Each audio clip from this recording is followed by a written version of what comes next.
ನೋಡಿ ಇವಾಗಿದ್ದು ಉಕ್ಸ್ ಪಟ್ಟಿ ಮತ್ತು ಐ ಪಟ್ಟಿ. ಉಕ್ಸ್ ಪಟ್ಟಿಯನ್ನು ಅದರಲ್ಲೇ ಇದು ಮಾಡ್ಬೋದು, ಐ ಪಟ್ಟಿನ ಅದರಲ್ಲೇ ಐ ಮಾಡ್ಕೊಳ್ಳೋದು. ಹೇಗೆ ಒಂದೊಂದ್ಸಲ ಅರ್ಜೆಂಟ್ ಇದ್ದಾಗ ಅದರಲ್ಲೇ ಐ ಮಾಡ್ಕೊಬೋದು, ಆ ಥರ ಮಾಡೋದು. ಇದು ಒಂದು 2.5 ಇಂಚ್ ಇದೆ, ಇದು 3 ಇಂಚ್ ಇದೆ. ಇದನ್ನ ಈ ರೀತಿ ಡಬಲ್ ಫೋಲ್ಡ್ ಮಾಡಿಕೊಂಡು ಇದು ಉಕ್ಸ್ ಪಟ್ಟಿ ಈ ಥರ ಸ್ಟಿಚ್ ಮಾಡ್ಕೋಬೇಕು. ಫಸ್ಟ್ಗೆ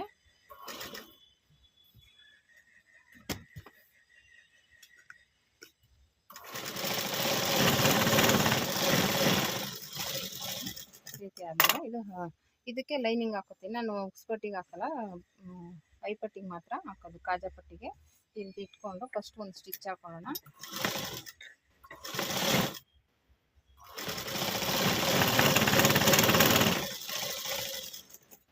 ಈ ಕಡೆ ಒಂದು ಸ್ಟಿಚ್ ಹಾಕೋತೀನಿ.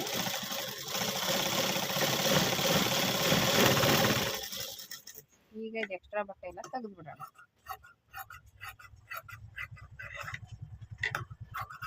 ಈ ಕಡೆನೂ ಅಷ್ಟೇ, ಎಕ್ಸ್ಟ್ರಾ ಬಟ್ಟೆ ನಿಮಗೆ ಎಷ್ಟು ಬೇಕಷ್ಟು ಇಟ್ಕೊಂಡು ತೆಗೆದುಬಿಡಿ. ಇದನ್ನು ಈ ರೀತಿ ಒಂದು ಫೋಲ್ಡ್ ಮಾಡ್ಕೋಬೇಕು. ಇದು ತಿರ್ಗಾ ಮತ್ತೆ ಇನ್ನೊಂದು ಫೋಲ್ಡಿಂಗ್ ಬರಬೇಕು, ಆ ಥರ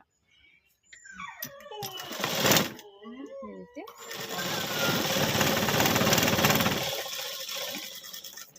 ರೆಡಿ ಆಯಿತು.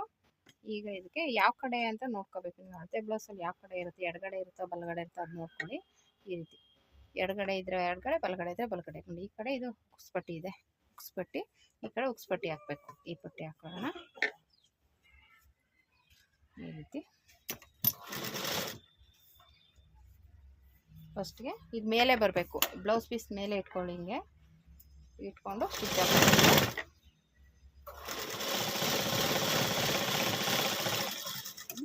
ಈ ರೀತಿ ಹಾಕ್ಕೊಂಡು ಈಗ ಇದನ್ನು ಈ ರೀತಿ ಫೋಲ್ಡ್ ಮಾಡಿ ಒಂದು ಸ್ಟಿಚ್ ಹಾಕೊಳ್ಳೋಣ.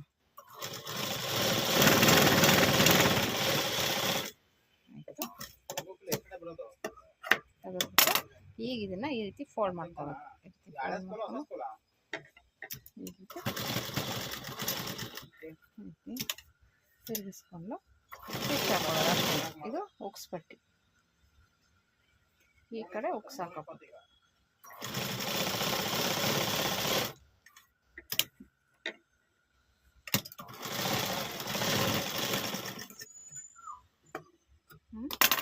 ಈ ಥರ ಉಕ್ಸ್ ಪಟ್ಟಿ ರೆಡಿ ಆಯಿತು. ನೋಡಿ ಎಷ್ಟು ಈಸಿಯಾಗಿ ರೆಡಿ ಮಾಡ್ಕೋಬೋದು. ಇವಾಗ ಐ ಪಟ್ಟಿನ ಈ ರೀತಿ ಇಟ್ಕೊಳ್ಳಿ, ಬೆಲ್ಟ್ ಪಟ್ಟಿ ಮೇಲೆ ಬರಲಿ. ಇವಾಗ ಇದನ್ನು ಈ ರೀತಿ ಕೆಳಗೆ ಇಟ್ಕೊಳ್ಳಿ. ಇವಾಗ ನಮ್ಗೆ ಫೋಲ್ಡ್ ಮಾಡಿದಾಗ ಮೇಲೆ ಇದು 2 ಥರನೂ ಹೊಲಿಬೋದು. ನೀವು ಹಿಂಗೆ ಮೇಲೆ ಇಟ್ಕೊಂಡು ಒಳಗಡೆ ತಿರುಗಿಸ್ಕೋಬೋದು. ಆದರೆ ಐ ಮೇಲೆ ಮಾಡ್ತೀವಿ ಅಂದರೆ ಇದು ಕೆಳಗಡೆನೇ ಇಟ್ಕೋಬೇಕು. ಉಕ್ಸು ದಾರ ಹಾಕ್ತೀವಿ ಅಂದರೆ ಈ ಥರ ಇಟ್ಕೊಂಡು ಬೇಕಾದ್ರೆ ತಿರುಗಿಸ್ಕೋಬೋದು. ಇವಾಗ ಅಂದರೆ ಮೇಲೆ ಐ ಮಾಡೋದ್ರಿಂದ ಹಿಂಗೆ ಇಟ್ಕೋಬೇಕು.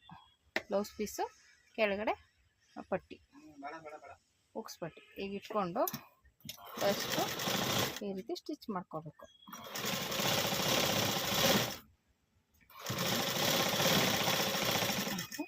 ಈಗ ಮತ್ತೆ ಇದನ್ನು ಈ ರೀತಿ ತಿರುಗಿಸ್ಕೊಂಡು ಒಂದು ಸ್ಟಿಚ್ ಹಾಕೋಬೇಕು.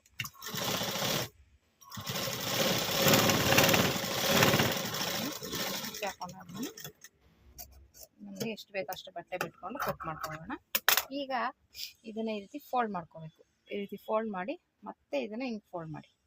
ಈಗ ಇಲ್ಲಿ ಕರೆಕ್ಟಾಗಿ ಇಲ್ಲಿ ನಮಗೆ ಸ್ಟಿಚ್ ಹಾಕಿದ್ದೀವಲ್ಲ, ಇಲ್ಲಿ ಕರೆಕ್ಟಾಗಿ ಕೂತ್ಕೋಬೇಕಿದು. ಆ ರೀತಿ ಇಟ್ಕೊಂಡು ಹೀಗೆ ಒಂದು ಸ್ಟಿಚ್ ಹಾಕೋದು.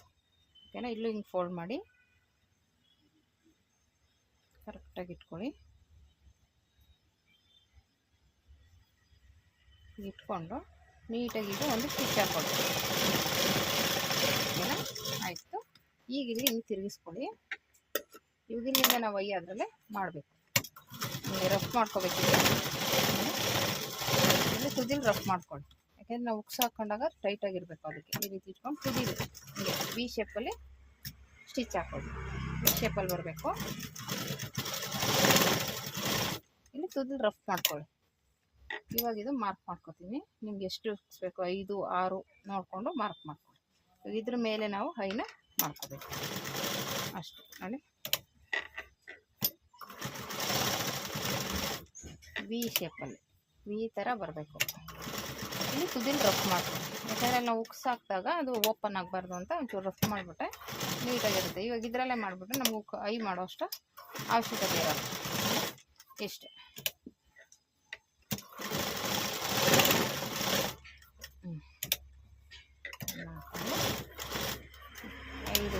ಥರ ಮಾಡಿಬಿಟ್ರೆ ಆರಾಮಾಗಿ ಅದರಲ್ಲೇ ಮಾಡ್ಕೊಂಬಿಟ್ರೆ ಉಗ್ಸೊಂದು ಹಾಕ್ಕೊಬೋದು.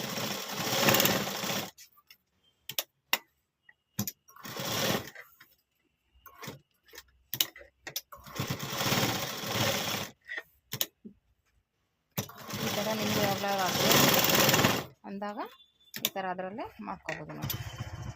ಫ್ರೆಂಡ್ಸ್ ಈ ಥರ ಬಂದಿದೆ, ಚೆನ್ನಾಗಿ ಬಂದಿದೆಯಲ್ಲ, ಇಷ್ಟೇ ನೋಡಿ. ಈ ರೀತಿ ಆರಾಮಾಗಿ ಇದರಲ್ಲೇ ಮಾಡ್ಕೊಬೋದು, ನೀವು ಈಸಿಯಾಗಿ ಮಾಡ್ಕೊಬೋದು. ಸುಮ್ಮನೆ ನೀವು ಒಂದೊಂದ್ಸಲ ಅರ್ಜೆಂಟ್ ಇದ್ದಾಗ, ನಾನು ಇವತ್ತಂತೂ ಈ ಮದುವೆ ಬ್ಲೌಸ್ಗಳೆಲ್ಲ ಹಿಂಗೆ ಮಾಡಿದ್ದೀನಿ, ಅವ್ರಿಗೆ ಹೇಳ್ಬಿಟ್ಟಿದ್ದೀನಿ. ಅವ್ರಿಗೆ ಈ ಥರ ಇಷ್ಟ ಆಗೋಲ್ಲ, ಕೆಲವರು ಇದೇ ರೀತಿ ಬೇಕು ಅಂತ ಕೇಳ್ತಾರೆ. ಒಂದು ದಾರ ಕಿತ್ತೋದ್ರೆ ಮತ್ತೆ ಇಲ್ಲಿ ಬ್ಲೌಸೆಲ್ಲ ಸಿಗಾಕೊಂಡು ಇದಾಗುತ್ತೆ ಅಂತ. ಇನ್ನು ಕೆಲವ್ರಿಗೆ ಇದೇ ಥರ ಇಷ್ಟ. ಇದಾದರೆ ಸ್ಟಿಫಾಗಿ ಕೂತ್ಕೊಳ್ಳುತ್ತೆ, ಕೆಲವ್ರಿಗೆ ದಾರ ಆದರೆ ಕಿತ್ತೋಗುತ್ತೆ, ಇದಾದರೆ ನೀಟಾಗಿ ಒಳಗಡೆ ಕೂತ್ಕೊಳ್ಳುತ್ತೆ ಅಂತಲೂ ಇಷ್ಟಪಡ್ತಾರೆ. ಕೆಲವ್ರಿಗೆ ಬೇಡ ಅಂತಾರೆ. ಈಗ ನನ್ನ ಮದುವೆ ಬಟ್ಟೆಗಳು ಹೊಲ್ಕೊಟ್ನಲ್ಲ, ಅವರಂತೂ ಇದು ಬೇಡ ಅಂತಲೇ ಬಂದಿದ್ದರು. ನಾನು ಹೇಳಿದೆ ಇವಾಗ ಮದುವೆದು ಉಗ್ಸಾಕೋರಿಲ್ಲ, ಹಾಗಾಗಿ ಅಡ್ಜಸ್ಟ್ ಮಾಡ್ಕೊಳ್ಳಿ, ನಾನು ಬೇಕಾದರೆ ಮದುವೆ ಎಲ್ಲ ಮುಗಿದ್ಮೇಲೆ ಹಾಕ್ಕೊಡ್ತೀನಿ ಅಂತ ಹೇಳಿದ್ದೀನಿ. ಇವಾಗ ಇದ್ರ ಮೇಲೇ ಮಾಡಿಕೊಟ್ರೆ ಆಯ್ತು. ಆಮೇಲೆ ಅಷ್ಟೇ, ಇನ್ನೇನು ಮಾಡೋಕ್ಕಾಗಲ್ಲ. ಬೇಕೇ ಬೇಕು ಅಂದರೆ ಆಮೇಲೆ ಇದ್ರ ಮೇಲೇ ದಾರ ಹಾಕ್ಕೊಡೋದು ಅಷ್ಟೇ. ನನ್ನ ಮಗನಿಗೂ ದಾರ ಹಾಕೋಕ್ಕೆ ಹಿಂಸೆ, ಅದು ಬೇಕಾದರೆ ಉಗ್ಸಾಕೊಡ್ತೀನಿ ಅಂದ. ಈ ದಾರ ಮಾತ್ರ ಹಾಕೋಕ್ಕೆ ಕೈಗೆಲ್ಲ ಚುಚ್ಕೊಳ್ಳುತ್ತೆ, ನಂಗೆ ಆಗಲ್ಲ ಅಂತಿದ್ದೆ ಪಾಪ. ಆದರೂ ತುಂಬ ಹೆಲ್ಪ್ ಮಾಡಿಕೊಟ್ಟ, ಉಗ್ಸೆಲ್ಲ ಹಾಕಿ ಮಾಡಿಕೊಟ್ಟ. ಉಗ್ಸಾಕೋರಂತೂ ಊರಿಗೆ ಹೋಗ್ಬಿಟ್ಟು ಬರಲೇ ಇಲ್ಲ. ಹಾಗಾಗಿ ಇವಾಗ ನನ್ನ ಮಗನ ಕೈಯಲ್ಲೇ ಉಗ್ಸಾಕ್ತಾ ಇರೋದು. ಪಾಪ ಹೇಳ್ದೆ ಅವ್ರಿಗೆ, ಏನಾದ್ರು ಸರಿಯಾಗಿ ಹಾಕಿಲ್ಲ ಅಂದರೆ ಬೇಜಾರು ಮಾಡ್ಕೊಬೇಡಿ, ಅಡ್ಜಸ್ಟ್ ಮಾಡ್ಕೊಳ್ಳಿ ಅಂತ ಹೇಳ್ಬಿಟ್ಟು ಹೇಳಿದ್ದೀನಿ. ಅಡ್ಜಸ್ಟ್ ಮಾಡ್ಕೋತಾರೆ ಅವರು, ಆ ಥರ ಏನಿಲ್ಲ. ಮದುವೆ ಆದಮೇಲೆ ಬೇಕಾದರೆ ಬಂದು ಎಲ್ಲನೂ ರೆಡಿ ಮಾಡಿಸ್ಕೋತಾರೆ, ಪ್ರಾಬ್ಲಮ್ ಇಲ್ಲ. ಈ ಥರ ಅರ್ಜೆಂಟ್ ಇದ್ದಾಗ ಈ ಥರ ನೀವು ಮಿಷಿನಲ್ಲೇ ಮಾಡ್ಕೋಬೋದು. ಓಕೆನಾ? ನೀವು ಒಂದ್ಸಲ ಟ್ರೈ ಮಾಡಿ ಈ ಥರ. ಓಕೆನಾ? Thank you for watching friends.